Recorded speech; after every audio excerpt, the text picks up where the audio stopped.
Fala pessoal, tudo bem? Mais uma vez estamos juntos aqui no nosso canal Academia da Palavra. Meu nome é Ricardo Alcântara e estamos continuando as aulas a respeito do livro de Atos dos Apóstolos. Se você chegou até aqui comigo, você já viu que nós falamos em 4 episódios diferentes e agora nós estamos chegando no episódio onde falaremos aqui, como você está vendo aí atrás, da primeira viagem missionária, Barnabé e Saulo, ali nos capítulos 13 e 14 do livro de Atos, tá bom? Então, antes da gente começar a nossa aula, mais uma vez, muito feliz com a sua participação. Graças a Deus, seguimos firmes nesse propósito. Eu quero orar para começarmos, tá bom? Senhor Deus e Pai, nós te agradecemos pela oportunidade, pedimos que o Senhor nos conceda graça do conhecimento da tua palavra e que cada instrução que o Senhor nos der, nós venhamos aplicar da maneira melhor possível em crescimento do teu reino, em nome de Jesus. Amém. Então, chegando agora, você que chegou no nosso canal, se ainda não se inscreveu, se ainda não deixou o seu like, por favor, não custa nada, vá lá, se inscreva, deixa o seu like, compartilhe os nossos vídeos, deixe comentário, o YouTube vai sempre entender que o conteúdo tem relevância e vai divulgar para mais pessoas, tá bom? Nosso intuito aqui é que mais pessoas venham ter acesso à palavra de Deus, conhecimento à palavra de Deus e que elas venham ser edificadas em Cristo Jesus, tá bom? Então vamos lá, Atos dos Apóstolos, capítulo 13 e 14, a primeira viagem missionária aqui de Saulo e Barnabé. A gente viu ali que nos capítulos anteriores, a partir depois da conversão de Saulo, no capítulo 9, vemos Saulo ali sendo comissionado pela igreja, né? Aí eu vou fazer uma breve recapitulação aqui nesse começo, só para a gente ingressar mais propriamente no assunto da viagem missionária. Então a gente vai ter que o nascimento da igreja ali em Jerusalém, né, com a descida do Espírito Santo, uma perseguição que espalhou os cristãos por diversos lugares e inclusive chegando a Antioquia da Síria, o local onde partiria a viagem missionária, e esse novo centro missionário, esse novo centro eclesiástico que é a Antioquia da Síria, tá bom? A igreja começa a enviar missionários oficialmente. O evangelho deixa de ser apenas um movimento judaico e começa a alcançar intencionalmente o mundo gentílico. A gente vai ver aí nas viagens missionárias de Paulo que sempre, quando ele chegava em uma cidade, ele procurava uma sinagoga, procurava primeiro levar palavras aos judeus, mas rotineiramente eles eram rechaçados pelos judeus. Muitos não aceitavam a palavra que Cristo era o Messias, o Cristo sofredor. Lembra que eles esperavam um Cristo segundo o entendimento de Davi, um Cristo guerreiro que viesse a libertá-los da opressão do Império Romano, no caso, né? Então, às vezes não eram bem aceitos, ou na maioria das vezes não eram bem aceitos. Então, essa igreja que estava ali em Antioquia estava jejuando, orando e adorando a Deus. Então, a gente vai ver que tinha uma igreja muito ativa, que tinha grandes homens de Deus ali na igreja de Antioquia, e ali nesse movimento de jejum, de oração e de adoração, eis que o Espírito Santo fala sobre eles: separai-me Barnabé e Saulo para a obra. Então a gente vê a atuação do Espírito Santo por meio de uma igreja que estava ali disposta a buscar a presença de Deus. E aí que eu destaco alguns aspectos que marcaram o fundamento da missão. O primeiro ponto que eu quero destacar com vocês é justamente a comunhão com Deus. Era uma igreja que estava íntima de Deus, era uma igreja que estava nascendo, mas tinha uma comunhão com Deus, eles estavam assim, famintos de Deus. Foi uma igreja que teve uma direção do Espírito Santo, e após a direção do Espírito Santo, houve uma confirmação da igreja para o envio desses missionários, né? Outro ponto que eu gosto de observar é que a missão nasce na adoração, o chamado é do Espírito Santo, não de estratégia humana, e a igreja impõe as mãos e envia. Eu destaquei esses pontos aqui para observarmos que a missão ela nasce da adoração, e essa adoração parte de um coração que ama a Deus, que ama a obra de Deus, que a adoração às vezes a gente fica muito recluso apenas com as nossas palavras, com as nossas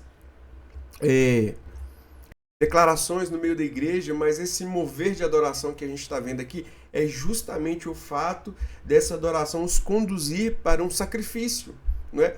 Aqui eles estão sendo conduzidos para um sacrifício. Olha, quando Saulo recebeu a presença, viu Jesus ali, né, no caminho para Damasco, e o Senhor falou com Ananias, a gente vai ver isso lá no capítulo 9 de Atos, os vídeos estão aí, você pode assistir as outras aulas. A afirmação de Jesus para Ananias é importante, que ele sabe que é sofrer pelo meu nome. E a gente vai lembrar também, né, que a palavra martírio, né, vem justamente dessa ideia da testemunha. Então, enquanto Paulo estaria testemunhando sobre o Cristo, ele estaria sofrendo, sendo martirizado. E a gente vai ver isso ao longo das viagens missionárias. Então, a gente tem aqui que a missão nasce desse coração de adorador, esse coração de servo que vai se entregar, que tem um chamado do Espírito Santo, e não foi uma estratégia humana, ó, nós vamos fazer assim, e isso a nossa igreja de hoje tem que ficar muito atento, porque às vezes nós temos tanto interesse em fazer algo para Deus, tanta vontade em fazer algo para Deus, que às vezes a gente ora menos, busca menos de Deus e tem mais estratégias humanas. Então a gente precisa ficar muito atento a isso. E agora que a igreja tem uma estratégia não humana, mas do Espírito Santo, que manda eles serem enviados, a igreja então impõe as mãos sobre esses homens e os envia. Então trouxe um mapinha aqui para nós observarmos que Barnabé e Saulo saíram ali do porto, saíram da região de Antioquia da Síria, passando pelo porto de Seleucia, e aí eles vão até Chipre, né? E aí começa essa ação missionária, né? E Chipre, aí nós temos um confronto espiritual em Atos capítulo 13, a partir do verso 4 ao 12, que a gente vai ver que eles encontraram duas figuras opostas. Sérgio Paulo, que era um procônsul romano, ficou interessado em ouvir a palavra. E Elimas, que era um judeu, Bar Jesus, um judeu que era mágico, tenta impedir a fé do procônsul. E a gente vai ver, irmãos, que Paulo estava cheio do Espírito Santo, como diz em Atos capítulo 13, aí no verso 10 e 11. Vou ler com vocês. Paulo, cheio do Espírito Santo, chama Elimas de filho do diabo e inimigo de tudo que é justo, e na autoridade do Espírito Santo declara que ele ficaria cego por algum tempo. Olha só, irmãos, a gente vai ver nas viagens missionárias, Paulo não apenas com palavras, né, assim como ele escreveu aos Coríntios, mas com poder e autoridade. Então, esse opositor ao evangelho ali, Elimas, que começou a criar problemas, tentando impedir a fé do procônsul, Paulo, olha, você vai ficar cego por algum tempo. E essas manifestações do Espírito, irmãos, elas traziam no meio das pessoas, assim, para alguns medo, para alguns interesses, mas em outros muita fé. Então aqui nós vemos que Deus protege a sua mensagem e reveste os missionários com autoridade. Então, ou seja, os missionários de Deus nunca estão sozinhos, ou nunca estarão sozinhos, porque eles carregam uma mensagem, e essa mensagem é o próprio Cristo, o Verbo encarnado, né? Jesus, eu sou a palavra viva. Então, quando os missionários estavam em campo carregando essa mensagem, eles levavam o próprio Cristo vivo para aquelas pessoas. E aí a gente vai ver Elimas ficando cego, justamente porque ele não estava se sujeitando à palavra e estava tentando impedir a fé de uma autoridade romana que mostrava interesse. Além do Elimas não desejar a palavra, ele também estava tentando impedir que ela alcançasse o coração de uma autoridade romana. Tá bom? A gente continua a leitura aí de Atos. A gente vai ver que depois ali eles partiram e chegaram na Panfilha. E João Marcos os deixou ali e retornou para Jerusalém. O retorno de João Marcos, ele marcou muito a relação de Paulo e Barnabé, porque Paulo ele não fala declaradamente, mas nos apresenta uma certa mágoa, um certo ressentimento de Marcos por tê-los deixado no meio da viagem e retornado para Jerusalém. Alguns historiadores, alguns biblistas apontam que talvez João Marcos tenha sentido saudade de casa, tem a ver com a enfermidade, alguma coisa assim. Mas o que é real é que a Bíblia relata que ele voltou para casa, que ele deixou Barnabé e Saulo ali na Panfilha e retornou.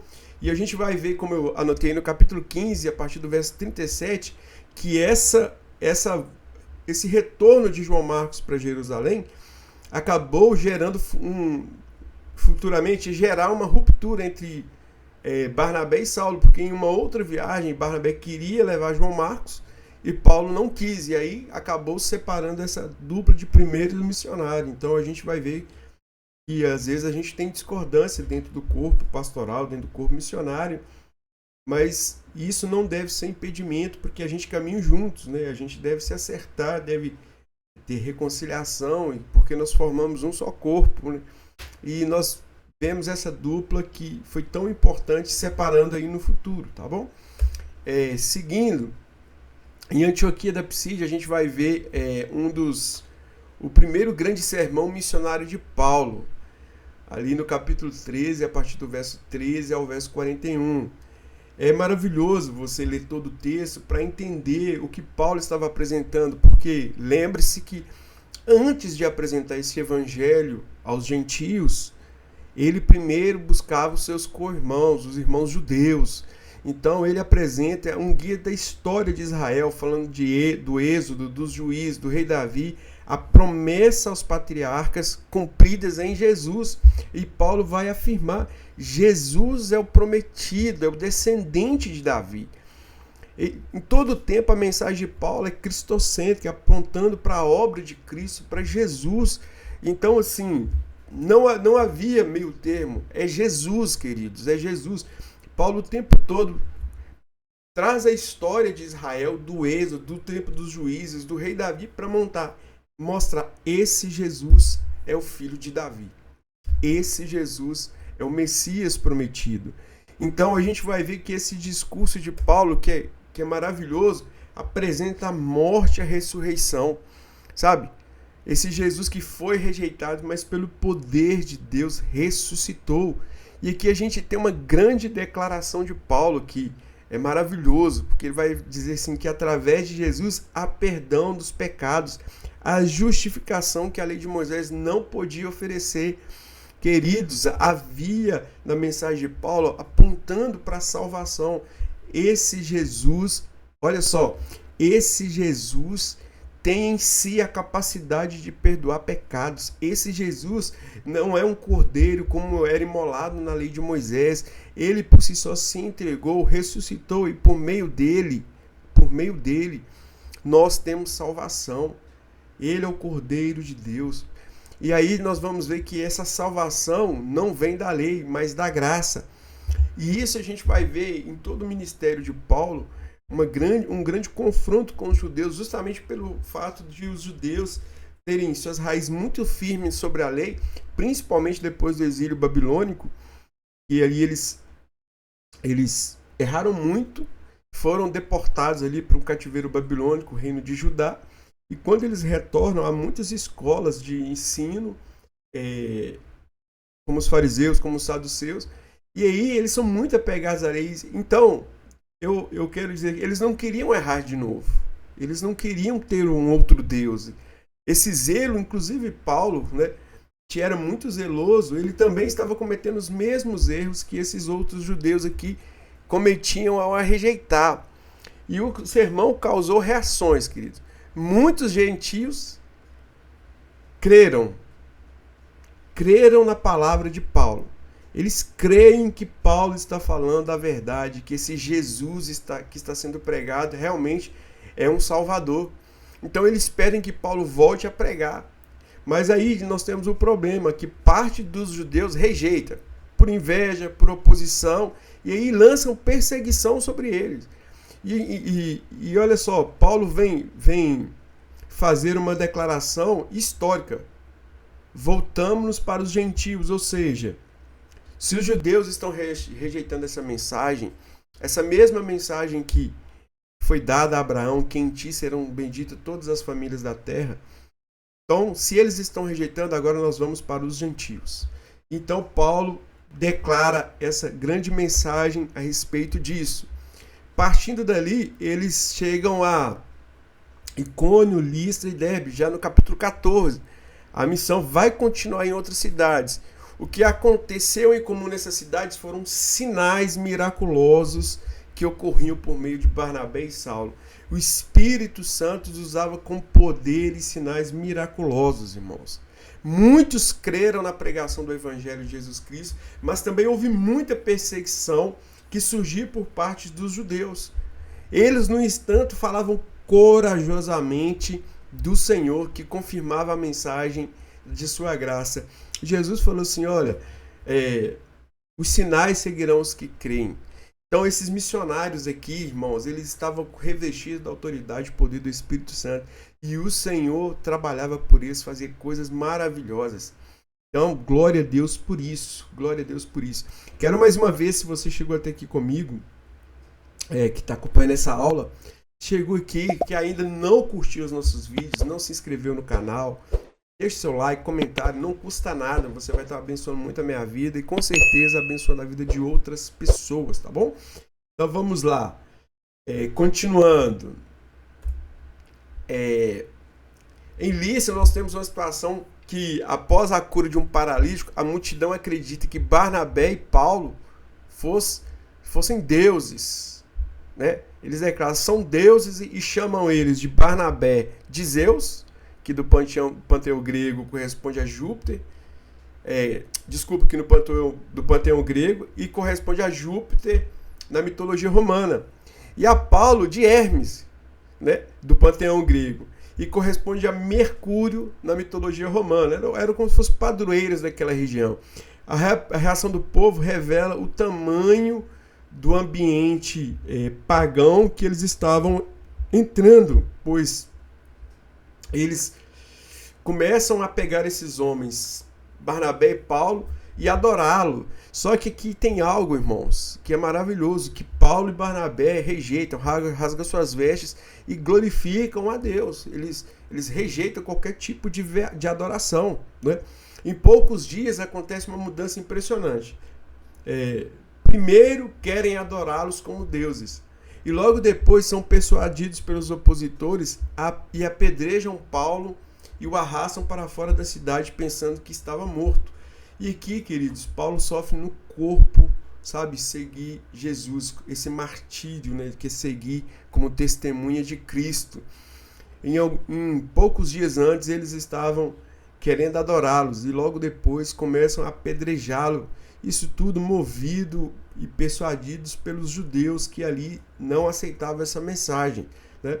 Então a gente vai ver que eles pegam Paulo, batem a pedreja e jogam fora da cidade achando que ele estava morto. Os discípulos ali que já haviam, né, pessoas convertidas, vão lá, o recolhem e eles saem daquele lugar, mas eles não voltam atrás. A mensagem da cruz continua na vida deles e eles não retornam, não abrem mão de pregar o evangelho, mesmo que isso lhe custasse a própria vida. Seguindo, a gente vai ver que após esse episódio, eles vão retornar para Antioquia da Síria e eles fazem algo muito importante, irmão. Eles retornam pelas cidades das quais eles já tinham passado. E qual era o intuito? Fortalecer os discípulos que ali fizeram, ensiná-los a ter perseverança, sabe? Porque as lutas viriam, não seria algo fácil. Então, assim, eles voltam, sabe? Mostrando as marcas do próprio corpo. Olha só, eu tenho as marcas de Cristo em mim. Eles estão me perseguindo por causa do Senhor e tudo. Então, perseverem, não abram mão de servir a Jesus. E aqui algo muito interessante começa a acontecer. Ele começa estabelecendo presbíteros nas igrejas. E aqui a gente vemos aqui nascer a estrutura pastoral da igreja primitiva. Então, esses locais que eles passaram, que não havia liderança ainda, quando eles voltam da sua primeira viagem missionária, ele volta estabelecendo presbíteros, ou pessoas maduras que iam liderar aquele povo quando eles não estivessem ali. Porque ainda eram bebês na fé, eles precisavam de cuidado e Paulo não poderia estar ali. Então Paulo retorna junto com Barnabé e começa a apresentar a eles presbíteros. E aqui, caminhando para o fim dessa aula de hoje, a gente tem eles retornando a Antioquia da Síria e apresentar um relatório missionário daquilo que Deus havia feito. E no capítulo 14, no verso 27, eu deixei aqui para a gente ler junto, que chegando ali, reuniram a igreja e relataram tudo que Deus tinha feito por meio deles e como abrir a porta da fé aos gentios. Quero aqui, queridos, dizer, e olha bem a frase que eles usam, relataram tudo o que Deus tinha feito. Queridos, por mais que a gente trabalhe, por mais que a gente faça, a glória é de Deus. É Deus quem faz, é Deus quem põe o querer no nosso coração, é Deus quem faz o realizar em nosso coração, é o próprio Deus. Então não há glória humana em nada que a gente venha fazer para o Senhor. Tudo é dele, pertence a ele e por meio dele para sempre. Amém. Então ele relata à igreja tudo que Deus fez por meio deles e como abrir a porta da fé aos gentios. Paulo está dizendo, olha, o mundo gentílico agora nos ouve. O mundo gentílico ouve a fé sobre o nosso Deus. Quero concluir essa aula de hoje com esse texto que eu deixei em vermelho para você aí. Quando a igreja obedece ao Espírito Santo e o evangelho sempre encontra caminhos para alcançar o perdido. Quando a igreja obedece ao Espírito Santo, o evangelho sempre encontra caminhos para alcançar o perdido. Em meio a todas as perseguições dessa primeira viagem missionária, o evangelho encontrou caminhos para alcançar os perdidos. Esse evangelho que a gente começou a falar aqui hoje, dessa primeira viagem missionária, me alcançou, está alcançando outras pessoas, alcançou você que está assistindo essa aula, tá bom? Então fica comigo para as próximas aulas, que a gente vai ter o primeiro concílio da igreja, chegando ali em Jerusalém. Extremamente importante a gente entender isso, e muito mais ainda no livro de Atos nós vamos ter pela frente, tá bom? Que Deus te abençoe em nome de Jesus. Mais uma vez te agradeço por ter ficado até aqui, que Deus venha enriquecer a sua vida grandemente no Senhor, tá bom? Fica com Deus.